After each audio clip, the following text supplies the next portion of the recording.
Maiba naman tayo ng usapan mga tol para hindi naman tayo puro usapang West Philippine Sea, no? Ito magandang topic to mga kapatid mula to kay Random Pinas, no? Bakit daw may mga UFO sa mga lumang paintings? Siguro napansin nyo na yung iba, no? Siguro kung napanood nyo na rin yung iba sa pagsa-search nyo sa Google.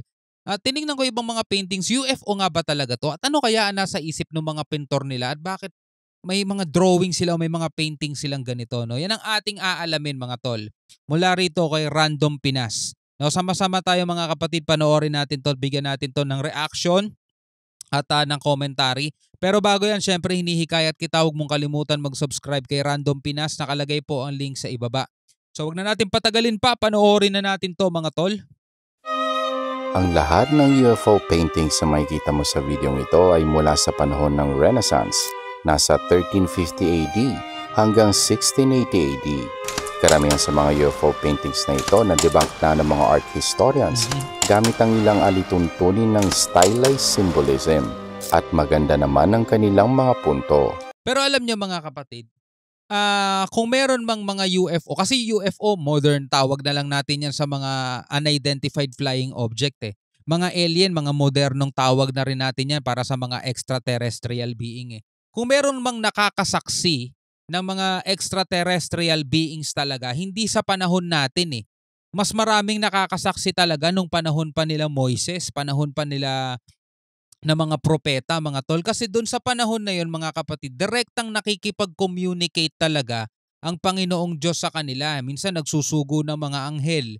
'Di ba alam niyo yung kwento ng Sodoma at Gomora, o 'di ba mga anghel ang ipinadala doon ng Panginoong Diyos para sabihan si Lot at ng kanyang pamilya na lisanin na yung syudad kasi nga yung gugunawin yun. O 'di ba? O sa panahon ni Noah, o sa panahon ni Moises, mga tol, talagang rekta silang nakikipag-usap sa mga divine beings. O kung tawagin natin extraterrestrial kasi nga hindi sila taga rito sa mundo. Kaya nga extraterrestrial eh, di ba? Ngayon sa panahon natin, kung sakasakali man ng Panginoong Diyos mga tol, kung sakasakali man, magsusugo ulit siya ng anghel na sa form ng extraterrestrial o katulad ng mga anghel na isinusugo niya dati. Baka ngayon ang tingin talaga ng mga tao ngayon sa modernong panahon natin, ano yan? Alien yan, alien. Kasi kung titignan mo, 'di ba, yung kung paano dinidescribe ng Bible ang itsura ng alien, ng angel, mga tol.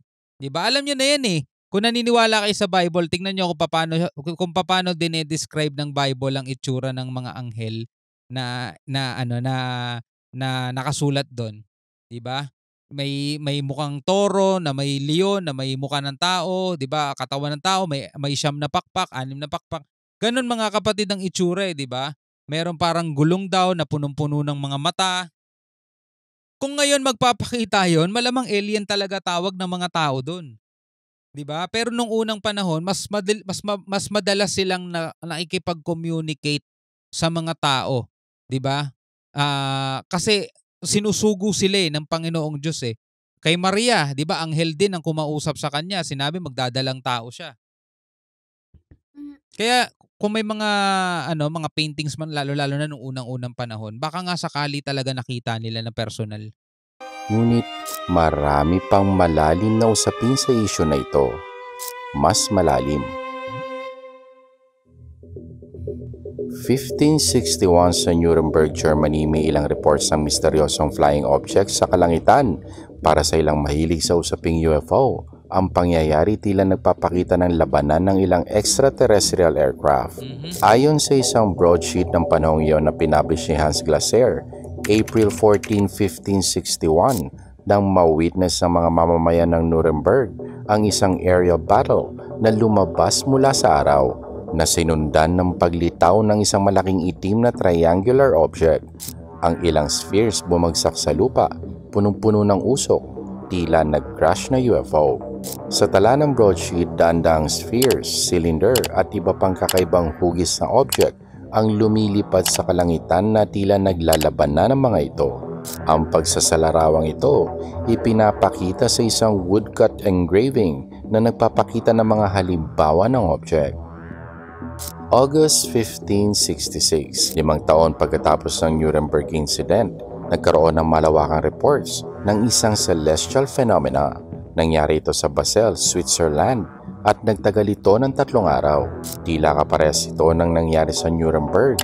Di pangkaraniwang sunrises at sunsets kasama ang ilang aerial phenomena ang inilarawan sa Basel pamphlet ng 1566.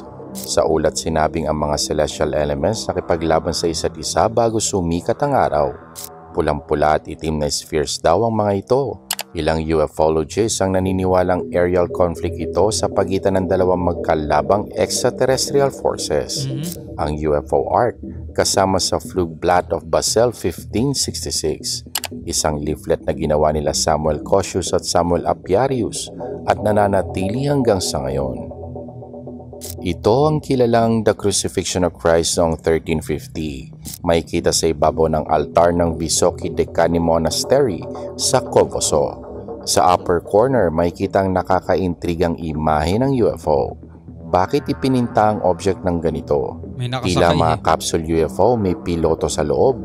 Ang UFO sa kanan may kitang ang piloto may hinahawakan tila isang control panel o tablet. At ganoon din na may kita sa kaliwang litrato.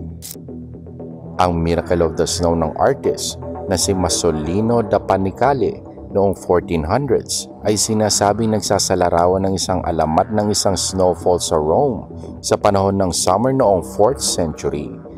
Makikita si Jesus at Maria na tila pinagmamasdan ng insidente mula sa isang ulap. Ngunit sa painting, makikita rin ng ilang dish-shaped object. Nakakakita ba si Masolino ng kakaibang object sa kalangitan? At isinali niya ito sa kanyang painting? Makikita ring tila nasa isang formation ng mga object. Ito naman ang The Annunciation with Saint Emilius, isang altar piece ni Carlo Crivello. Ang altar piece ginawa noong 1482 para sa simbahan ng SS Annunziata sa Italian town na Ascoli Piceno sa Marche Region. Isang kakaibang object ang makikita sa sky na tila naglalabas ng isang beam of light papunta sa Birheng Maria na di umano'y naging sanhi ng pagbubuntis kay Hesukristo. Nasa Bible yun mga tol eh. Yung mga ganyan, pagpapakita kay Maria ng isang anghel at yun ang nagsabi sa kanya na mabubuntis siya sa espiritu. Espiritu mga tol.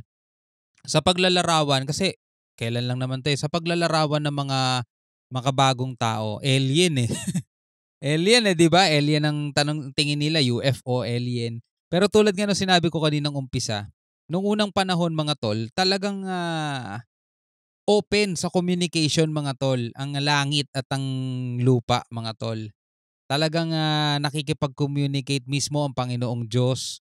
Di ba nagpagawa pa nga siya ng nung Ark of Covenant mga tol. At pinalagay niya pa nga yung dalawang statue doon ng cherubim. Di ba? Noong unang panahon talaga nakikipag-communicate sila. Umakyat si Moises dun sa ibabaw ng bundok, di ba? Dun din siya nakipag-usap sa Diyos. At dun niya nakuha yung dalawang tipak ng bato. Di ba? At tapos marami pang mga insidente. Insidente sa Bible na kung saan makikita mo dun talaga nagsugo ang Panginoon Diyos ng mga anghel. Di ba? Kaya nung unang panahon mga tol ay nakakakita talaga sila ng mga divine beings kung tawagin, mga taga-langit, mga nilalang na mula sa langit. No, pero kung sa ngayon mangyayari yan, ulitin ko, kung walang Bible kung walang Bible at ang means of communication natin sa Panginoong Diyos is rekta pa rin tulad ng dati. Malamang ang tawag ng mga tao ngayon, mga scientists, mga alien yung mga yan, 'di ba? Sinasabi ng mga ufologists na ang narrow laser light na ito ay isang UFO. Hindi kasi sila naniniwala sa lumalang eh. Ang pinaniniwalaan nila, ang mga tao rito sa mundo ay bunga ng evolution. So ganun din ang pwedeng mangyari sa ibang mga planeta, mga tol. So ang iniisip nila, meron pa bang ibang mga nilalang, ibang mga tao o ibang mga civilization sa ibang daigdig? Kaya pag nakakakita sila ng mga ganito mga tol, alien agad ang nasa isip nila, di ba? Kasi hindi nila iniisip totoo ang Panginoon Diyos, may mga anghel talaga sa langit. Minsan ang anghel ay sinusugo ng Panginoong Diyos para makipag-communicate sa tao. Naglalabas ng beam at dagdag na patunay daw ito ng mga ancient aliens. Aliens, tawag nila. Sa Florence Palazzo Vecchio Lozer Collection, may isang painting na laging nakakakuha ng atensyon. Ipininta ito ni Domenico Ghirlandaio, kilala bilang The Madonna with Saint Giovannino. Ipininta noong late 1400s. Sa painting makikita ang isang kakaibang object na tila palutang-lutang sa kalangitan. Isang lalaki ang tila nakatingin sa object habang tinatahulan nito ng kanyang aso. Tila kumikinang ang object, may tila bright rays of light ang nagmumula sa UFO. Ang The Summer's Triumph Tapestry ginawa noong 1538 sa Belgian city ng Bruges. Sinasabing nire-represent nito ang pag-angat sa kapangyarihan ng isang matagumpay na ruler. Ngunit sa taas ng painting may makikitang ilang hat-shaped objects at tila parehas ito sa ilang modern depiction ng UFO. Marami pang ibang paintings at artworks mula sa Renaissance period ang sinasabing posibleng nagpapakita ng UFO. Gaya ng artwork na ito, tila may UFO sa ibabaw ng nasusunog na simbahan. Tila may usok pa itong nilalabas. Ito pa, gawa ng artist na si Aerte de Gelde. May rays of light na nagbumula dito. Pero ano bang sinasabi ng mga art historians at eksperto sa mga paintings na ito? Sa Nuremberg incident, mismo ang painter na si Glaser, hindi naniniwalang UFO mga ito. Dahil wala pa silang konsepto ng UFO at aliens na mga panahong iyon. Para sa kanya ay warning ito mula sa Diyos at dapat itong seryosohin. Madalas naman ito nangyayari ng mga panahong iyon. May ibang reports din mula sa ibang lugar sa magkakaibang panahon. Diba? Wala pa sa konsepto nila yung UFO, aliens. Kasi nga normal eh. Normal mga tol nung unang panahon na nakikipag-communicate. So hindi bago sa mga tao nung unang panahon na isa siyang anghel, isa siyang anghel. Diba? Bumaba mula sa langit. Hindi sila yung tipong, alien yan. Hindi sila magagano. Wala silang konsepto ng ganon. Wala pa mga Hollywood movies no na mga alien invasion. Wala pa. So pag may mga nakikita sila mga ganyan, alien yan, isang banal na nilalang, mga ganon mga bagay, mga tol. Gaya ng pangalawang painting na nangyari sa Basel. At similar ang mga reports, labanan ng tila UFO sa kalangitan sa oras ng pasikat pa lamang ang araw. Dahil dyan ilang eksperto ang nagsasabing sundog ito. Minsan tila 3 ang araw at may ilang kakaibang hugis din ang lumalabas. Dahil sa hindi pa ito naintindihan ng mga panahong iyon, maaaring iniisip nilang supernatural ang nature nito. Mismong si Glaser, maaaring hindi talaga eyewitness. Maaaring kinuwento lang ito sa kanya ng ibang tao. Maaaring iba't ibang events ito mula sa iba't ibang panahon. Ang mga kwento maaaring pinaghalo-halo lamang ni Glaser at dinagdagan niya ng religious message. Pero may ilang kakaiba nga sa painting. Ang painting nagpapakita ng syudad ng Nuremberg, ngunit wala ang Imperial Palace. Sa panahon ni Glaser, nag-i-exist na ito at pinakakilala itong landmark ng mga panahong iyon. Isa pang detalye ay sa bottom right pinapakitang nasusunog ang St. Leonard Church. Pero nasunog ito at nasira noong 1508 at sa panahon na nangyari ang aerial battle, binubuo pa lamang muli ang simbahan. At nang masunog ang simbahan noong 1508, bata pa lamang si Glaser. Kaya't nagsisinungaling ba siya? Unang kaso ba ito ng fake news? O baka naman iba ang pagkakaintindi sa litrato? Baka mga kanyon ito, nagpapaputok malapit sa simbahan. Walang paraan para malaman. Sinasabi nag-crash ang mga UFO sa land, pero walang kahit anong record na may na-recover na anumang material mula sa UFO noong 16th century sa Germany. At bakit maglalakbay ang mga aliens ang napakalayo para lang maglaban sa ating atmosphere? Pero ikaw, anong sa tingin mo? Sa Basel incident naman, ang kadalasang sinasabi ng mga eksperto ay maaaring mga fenomeno nito na hindi pa lubusang naiintindihan ng mga panahong iyon, gaya ng meteor shower o bolide. Sa crucifixion of Christ naman, ayon sa karamihan ng mga art historians, ang imaheng ito, symbolic image ng araw at ng buwan. At madalas naman ito sa mga painting sa mga panahong iyon. Pero bakit ito ipininta ng ganito? Ang mga being sa loob ng craft o ng celestial body, walang halo, kaya't maaaring hindi ito heavenly entities. Maaaring personification nga ito ng buwan at araw, o maaaring representasyon din ng iba pang mga bagay. Sa Miracle of Snow, ang karaniwang interpretasyon dito ay mga ulap. Well, para sa akin, mukha naman itong mga ulap. Tama. Sa painting naman na ito, ayon sa mga critics ay circles of angels daw ang mga ito. Standard religious symbolism daw ito na makikita rin sa ibang religious paintings. Ngunit sa muli, bakit ito ipininta ng ganito? Bakit vortex ang umiikot na ulap? Saka yung mga nag-paint naman yan, wala pa naman din silang idea about sa ngayon sa mga pinag-uusapang alien, UFO, hindi pa sa isip nila, wala pang konseptong ganun. So kumbaga parang yung beam papunta dun sa isip, kumbaga parang napunta sa diwa ni Maria, 'di ba? Nakipag-usap sa kanya sa isip, sa diwa, 'di ba? Ganun. Bakit hindi pinto o arc sa kalangitan? Maaari kayang symbolic representation nito ng mga aerial phenomenon ng mga panahong iyon at ininterpret bilang religious events? Sa painting naman na ito, ayon sa mga art historians ay wala itong pangunahing kahalagaan sa painting. Kapritso lamang daw ito ng artist. Ilang art specialist naman na nagsasabing moon ito at nativity star naman ito para sa ibang grupo. Pero sa modern eye, tila gray oval aircraft ito. Alien Siyempre. spaceship man o hindi, technically, unidentified flying object. UFO. Ang hat-shaped objects para sa mga art historians ay maaaring religious hats ng mga cardinals o maaaring clouds lamang. Maaari bang nakakita talagang artist ng aerial phenomenon at iniugnay niya ito bilang isang godly phenomenon? Marunong naman sila kasing mag-paint ng ulap. Bakit hindi gawing maliwanag na ulap? Gano'n naman talaga yung mga artist, mga kapatid, di ba? Dahil nga sa kanilang malikot na imahinasyon. Pero yung may mga artist na nag-paint yan, di naman nila nakasalamuhan ng harapan si Maria eh. Hindi nila nakasalamuhan ng harapan si Jesus, pero nakaagawa sila ng ano ba image ni Maria, ano ba image ni Jesus, ano ba image ng mga apostol. Nakakagawa sila ng mga ganong paintings eh, sa pamamagitan ng imahinasyon nila. At saka ang mga pintor mahilig yan sa mga symbolic ng mga ganong mga bagay. Sa lahat ng iyan ng malaking tanong ay nakakakita ba tayo ng mga bagay sa paintings na wala naman talaga doon? Pareidolia. Pareidolia, yan. Katulad ng mga pinakitang larawan kanina, 'di ba? Mga mukhang muka. Tayo ng mga bagay sa paintings na wala naman talaga doon. Pareidolia. O sa ilang centuries ay hindi natin lubusang naiintindihan ng totoong ibig sabihin ng mga symbolism na ito. O baka parehas. Karamihan sa mga relihiyon may pagkakahawig. Lahat sila may tinutukoy na heavenly phenomena.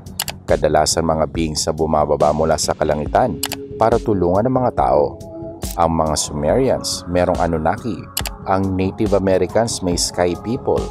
Christianity, Judaism at Islam, kadalasan may binabanggit na heavenly beings na nag-i-interact sa mga tao. Yeah. Sa India, ang mga gods sumakay sa isang flying chariots. Sa ancient Greek, si Zeus may Pegasus. Ang Dogon people ng Africa naniniwalang pinisita sila ng mga star gods. Ancient religion ng Egypt, maraming deities na inuugnay sa kalangitan at sa araw. Kaya't ang totoong issue ay hindi ang mga historical objects sa ancient art ay mukhang UFO. Ang totoong tanong ay kung bakit karamihan sa mga religious symbolism ay parang extraterrestrial. Sa ganyang perspective, ang kaugnayan ng religious symbolism at potensyal na extraterrestrial sightings ay mas nagiging kapanipaniwala. Dahil nga sa mga religious symbolism, extraterrestrial, dapat hindi na nga nagtatanong doon yung iba eh, di ba? Kasi doon pa lang sa mga drawing, doon sa mga paintings ng mga anghel, may mga pakpak. Wala naman taong may pakpak, di ba? So anong ibig sabihin nun, di ba? Symbolism kasi yun ng mga angel eh. Pag sinabi kasing angel, mga tol, hindi sila taga rito sa mundo. 'Di ba? Taga doon sila sa angel in a spiritual form. Hindi yung ibig sabihin ng anghel kasi mayroon ding ibang tinatawag na anghel, mga kapatid, sa Bible. Hindi pag sinabing anghel ibig sabihin spiritual form o yung mga heavenly form. May mga angel din na ang ibig sabihin naman ay sugo. Okay, sugo kasi yun naman din talaga ang meaning ng angel, mensahero, messenger, sugo, mga kapatid. Kaya nga yung mga anghel ay laging sinusugo ng Panginoong Diyos para makipag-usap sa tao nung unang panahon, mga tol. At may kinalaman talaga yun sa religious symbol. Katulad halimbawa ng mga kerubin, mga anghel na nakipag-usap kay Maria, mga anghel na nakipag-usap sa mga unang propeta, 'di ba? Yung mga ganung mga bagay. So may kinalaman talaga yun sa Bible, mga tol. Well, anyway, ikaw bilang isang tao, ano ang masasabi mo rito? Comment ka na lang sa ibaba. Hanggang sa muli. Ako nga pala si Shobal D. Peace out.